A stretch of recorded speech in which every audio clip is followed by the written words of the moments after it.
Hello students, জ্ঞানজ্যোতি coaching সেন্টারের পক্ষ থেকে তোমাদের সকলকে জানাই আরো একবার স্বাগত। তো স্টুডেন্টস, আজকের ক্লাসে আমরা যে বিষয় নিয়ে আলোচনা করব তা হলো খেদা আন্দোলন নিয়ে, ঠিক আছে, বা খেদা সত্যাগ্রহ নিয়ে আজকে আমরা আলোচনা করব। তো আলোচনা শুরু করার পূর্বে তোমাদের বলে রাখি, তোমরা যারা যারা BKU অর্থাৎ বাঁকুড়া ইউনিভার্সিটির অন্তর্গত 5th সেমিস্টারে রয়েছে, তোমাদের যাদের যাদের মেজর হিস্ট্রি রয়েছে তাদের পেপার 9-এর একটি গুরুত্বপূর্ণ টপিক নিয়ে আমরা আজকের ক্লাসে আলোচনা করব। তো আলোচনা শুরু করার পূর্বে তোমাদের একটা ছোট্ট ইনফরমেশন দিয়ে রাখি যে তোমরা যারা যারা ভাবছো তোমরা এই সেমিস্টারে আমাদের সাথে অনলাইনে যুক্ত হবে, তোমরা কিন্তু এই দুটো নাম্বারের মধ্যে যে কোনো একটিতে যোগাযোগ করে আমাদের সাথে যুক্ত হতে পারো। এছাড়া তোমাদের কোর্স ফিটা বলে রাখি যে তোমাদের যাদের যাদের মেজর কোর্স রয়েছে তোমাদের জন্য যে কোর্স ফিটা রাখা হয়েছে সেটা রাখা হয়েছে কেবলমাত্র 1199 টাকা। এছাড়া তোমাদের যাদের যাদের মাইনর কোর্স রয়েছে তোমাদের জন্য যে কোর্স ফিটা রাখা হয়েছে সেটা রাখা হয়েছে কেবলমাত্র 699 টাকা। তো এই টাকার বিনিময়ে তোমরা আমাদের কাছ থেকে পেয়ে যাচ্ছ লাইভ ক্লাসেস, এছাড়া হাই কোয়ালিটি নোটস, এছাড়া রেকর্ডেড ক্লাস এবং কি 100% কমন সাজেশন। তো স্টুডেন্টস, এই ছিল ইনফরমেশন। এবারে আমরা আজকের আলোচনা শুরু করব। তো দেখো, খেদা সত্যাগ্রহ বা খেদা আন্দোলন সম্পর্কে বলা যায় যে খেদা সত্যাগ্রহ খেদা আন্দোলন নামেও পরিচিত, ঠিক আছে। তো 1918 খ্রিস্টাব্দের খেদা আন্দোলন ছিল একটি গুরুত্বপূর্ণ কৃষক আন্দোলন, ঠিক আছে। তো খেদা ছিল গুজরাটের আহমেদাবাদ জেলার একটি অতি উর্বর অঞ্চল যা বোম্বাই প্রেসিডেন্সির অভ্যন্তরীণ ছিল। তো এই অঞ্চল তামাক ও তুলো চাষের জন্য বিখ্যাত ছিল, ঠিক আছে। তো খেদা আন্দোলন কোথায় সংগঠিত হয়েছিল? তো খেদা আন্দোলন মূলত খেরা অঞ্চলে সংগঠিত হয়েছিল। তো এই খেরা অঞ্চল কোথায় অবস্থিত? গুজরাটের আহমেদাবাদে, ঠিক আছে। তো গুজরাটের আহমেদাবাদের এই খেরা ছিল বোম্বাই প্রেসিডেন্সির অভ্যন্তরীণ এবং এই খেরা অঞ্চল মূলত তামাক ও তুলো চাষের জন্য বিখ্যাত ছিল। তো এই অঞ্চলের কৃষকদের দুর্বল অবস্থার জন্য যে আন্দোলন সংগঠিত হয়েছিল সেই আন্দোলনেই খেদা আন্দোলন বা খেদা সত্যাগ্রহ নামে পরিচিত, ঠিক আছে। তো খেদা আন্দোলনের পেছনে কিন্তু একাধিক কারণ পরিলক্ষিত হয়। এবারে আমরা সেই কারণগুলি নিয়ে আলোচনা করব। তো দেখো, খেদা সত্যাগ্রহের কারণ স্বরূপ বলা হয়েছে যে গান্ধীজি কর্তৃক খেদা সত্যাগ্রহের অন্যতম প্রধান কারণ ছিল সেই অঞ্চলের কৃষকদের দুর্বল অবস্থা, ঠিক আছে। তো 1918 খ্রিস্টাব্দে এখানে খেরা হবে। তো খেরা অঞ্চলের ভয়াবহ খরা দেখা যায়, যার ফলে প্রচুর পরিমাণে শস্যহানি হয় এবং প্লেগ রোগের ফলে 17,000 মানুষ মারা যায়, যার ফলে কৃষকদের অবস্থা একেবারে শোচনীয় হয়ে পড়ে।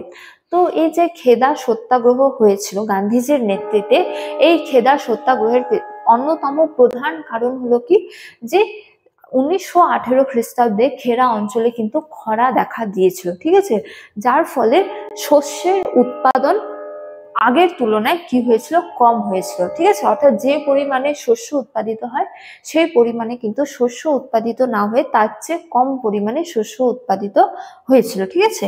এবং এছাড়াও প্লেগ রোগের ফলে 17,000 বা বলা যায় যে এক বিপুল পরিমাণে মানুষ কিন্তু মারা যায়, ঠিক আছে, যার ফলে কৃষকদের অবস্থা কি হয়ে যায়? একেবারে শোচনীয় হয়ে পড়ে। তো এই অবস্থায় তারা কিন্তু রাজস্ব দিতে সমর্থ ছিল না, ঠিক আছে। তো তারা রাজস্ব দিতে ব্যর্থ হয়। এই পরিস্থিতিতে ব্রিটিশ সরকার তাদের রাজস্ব মুকুব না করে আরো 23% রাজস্ব বৃদ্ধি করে দেয়। তো খরার ফলে কম পরিমাণে শস্য উৎপাদিত হয়েছিল এবং এছাড়াও প্লেগ রোগের ফলে প্রচুর মানুষ কিন্তু মৃত্যু হয়েছিল, প্রচুর মানুষের। তো যার ফলে তারা কিন্তু রাজস্ব দিতে সমর্থ ছিল না।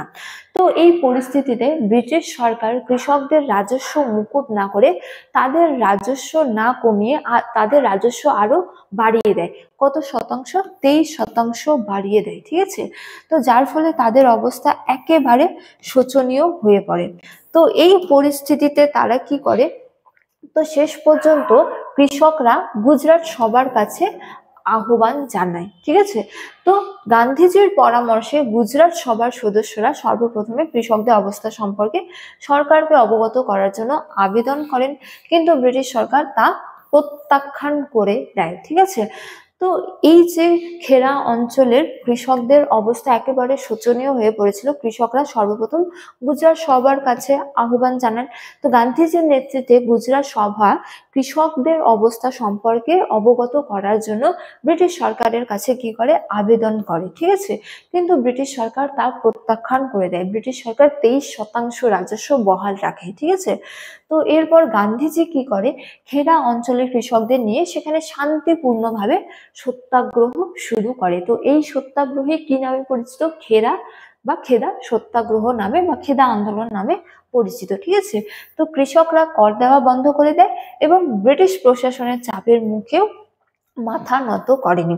তো গান্ধীজির নেতৃত্বে তারা শান্তিপূর্ণভাবে আন্দোলন শুরু করে এবং ব্রিটিশ সরকারকে তারা যে কোনো ধরনের কর দিতে বন্ধ করে দেয়, ঠিক আছে।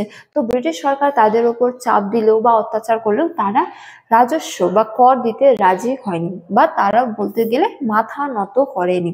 তো এই সত্যাগ্রহের অন্যতম নেতারা ছিলেন সর্দার বল্লভভাই প্যাটেল, এছাড়া নরহরি পারিক এবং কি মোহনলাল পান্ডু। তো শেষ পর্যন্ত এই আন্দোলনের চাপে ব্রিটিশ সরকার বহু কৃষকদের কি করে দেয়, রাজস্ব মুকুব করে দেয়।